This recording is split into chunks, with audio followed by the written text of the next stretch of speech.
लापता जेंटलमैन सब बैंक। कोई पूरी कंट्री के 800, 900, 700, 600, 500 लोगों को इन्फ्लुएंस कर सकता है? ऐसा नहीं हो सकता कि आप कोई अफवाह फैला दें और एक सबको शक के दायरे में ले आए। आजकल इल्जामातों का दौर बुलंद है, तलखियों का बाजार गर्म है। मंजूर है इल्जाम लगाओ हम पर, शर्त इतनी के साथ में सबूत की।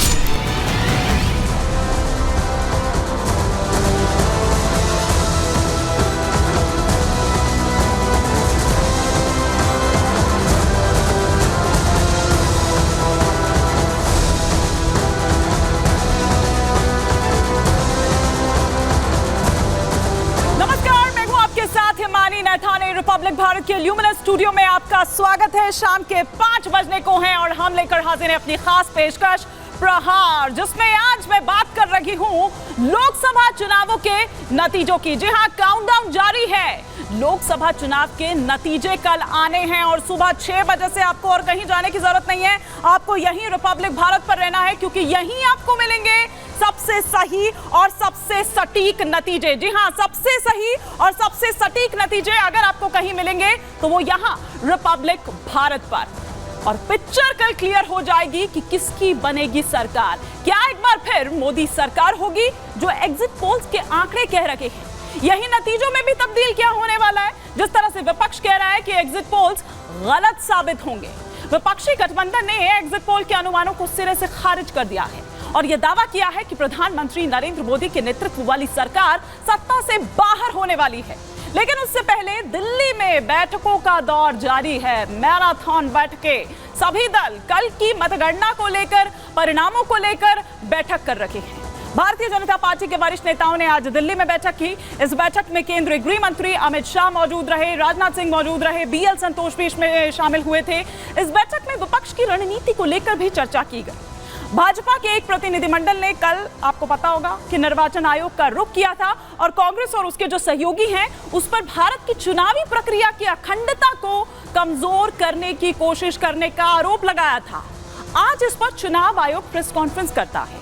हालांकि इससे पहले कभी ऐसा इतिहास में नहीं हुआ कि जब नतीजों से ठीक पहले चुनाव आयोग को प्रेस कॉन्फ्रेंस करनी पड़ी हो। प्रेस कॉन्फ्रेंस कर उसने बताया कि किस तरह से विपक्ष द्वारा उन पर आरोप लगाए गए और एक फेक नैरेटिव जो है वो गढ़ा गया। किस तरह से जो भ्रम फैलाने वाले गैंग हैं उनको जवाब देते हुए नजर आए, उनको जवाब देते हुए दरअसल नजर आया चुनाव आयोग। आज सीईसी राजीव कुमार की अगर हम बात करें तो उन्होंने ये बताया और साथ ही साथ विपक्ष को जवाब भी दिया। उन्होंने भले ही नाम ना लिया हो, लेकिन उन्होंने यहाँ पर बता दिया कि जयराम रमेश जिस तरह से 150 डीएम से बात करने की बात कर रहे थे, आरोप दरअसल जिस तरह से लगाया था चुनाव आयोग पर, वो आरोप का जवाब देते हुए दरअसल नजर आए सीईसी राजीव कुमार। उन्होंने कहा कि किस तरह से एक फेक नैरेटिव जो है वो गढ़ने की कोशिश विपक्ष द्वारा की गई। तो आज सीईसी राजीव कुमार आते हैं, आरोपों पर चुनाव आयोग जवाब देता है और यह भी कहा कि किस तरह से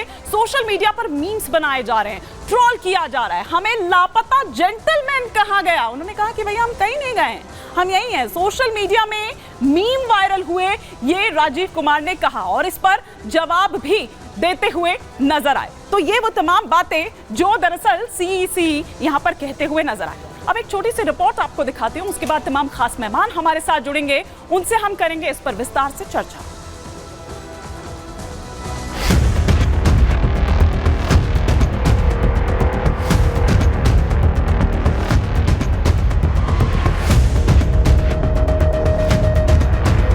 जून को दिल्ली में क्या होने वाला है? रुझान से लेकर परिणाम तक कौन सी पार्टी बाजी मारने वाली है?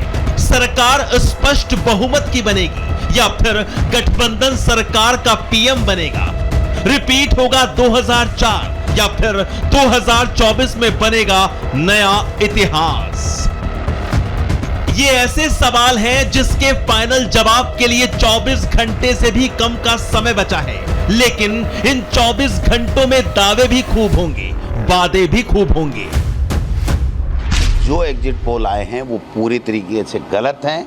हमने कैंपेनिंग अच्छा किया, राहुल जी, खड़गे जी, भारतीय जनता पार्टी से चाहे एक भी आए, लेकिन हमारी ज़्यादा सीटें आ रही हैं, इनकी कम सीटें आ रही हैं। 295 का दावा से मैं कह सकता हूं कि अभी संकोच की भाव से कर रहे हैं लोग। इससे ऊपर जाएगी इनकी संख्या, ऊपर जाएगी और सरकार चलाने भर इनको बहुमत मिलेगी। खैर जो भी हो, मगर इधर दिल्ली में प्रधानमंत्री नरेंद्र मोदी डटे हुए हैं। प्रधानमंत्री मोदी ने 7 बड़ी मीटिंग की। दिल्ली में यह मीटिंग पार्टी कार्यकर्ताओं के साथ नहीं, बल्कि यह मीटिंग थी आगे आने वाले 100 दिनों के मास्टर प्लान को लेकर। आज भी बीजेपी की हाई लेवल मीटिंग हुई, जिसमें बीजेपी के बड़े नेता मौजूद रहे। राजनीति में संकेत काफी अहम होते हैं और प्रधानमंत्री मोदी ने यह संकेत दिया है कि आ रहा तो मोदी ही है। तो जनता ने तय कर दिया है और जिस तरह मोदी जी के काम पर लोगों ने वोट किया है, हमें पूर्ण भरोसा है कि 400 की 400 सीट देश में हम जीतेंगे। एग्जिट पोल भी यही कह रहे हैं कि हम 370 से लेकर 390 के बीच में हैं और मेरा मानना है कि जब पोलिंग होती है तो लोग मन रोक कर पोल नहीं करते, जी खोलकर आशीर्वाद देते हैं। हम 400 के लगभग टच करेंगे, विदाउट फेल टच करेंगे। देश के 66% मतदाताओं ने अपना फैसला ईवीएम में दे दिया। इसके बाद इंडी भी अपने दावे दोहरा रहा है। कल दिल्ली में पहले इंडी ने अपनी एकता दिखाई। कांग्रेस अध्यक्ष ने अपने सभी नेताओं के साथ मीटिंग की और दावों के इन्हीं दम पर पवन खेड़ा कह रहे हैं कि एग्जिट पोल केवल मनोरंजन का साधन है।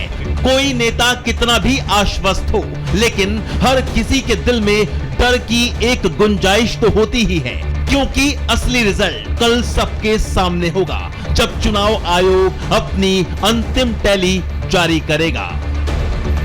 Bureau report, Republic Bharat.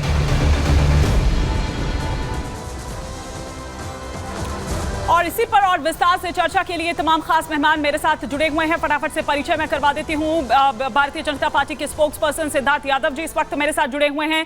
साथ ही साथ यहां स्टूडियो में बतौर पॉलिटिकल एनालिस्ट हमारे साथ चंद्र प्रकाश जी इस वक्त जुड़े हुए हैं। संजय मिश्रा जी हमारे साथ जुड़े हुए हैं। तारिक खान साहब समाजवादी पार्टी के स्पोक्स पर्सन हैं और साथ ही साथ वरुण पुरोहित जी कांग्रेस का पक्ष रखने के लिए इस वक्त हमारे साथ जुड़े हुए हैं। और वरुण पुरोहित जी, आप ही से चर्चा की शुरुआत करूंगी, क्योंकि नतीजों से पहले ही जो फेहरिस्त एक लंबी सी आ गई है ना, नैरेटिव गढ़ने की कोशिश हो रही है। मतलब अभी तो नतीजे भी नहीं आए हैं, बहाने पहले ही खोजने लगे आप लोग।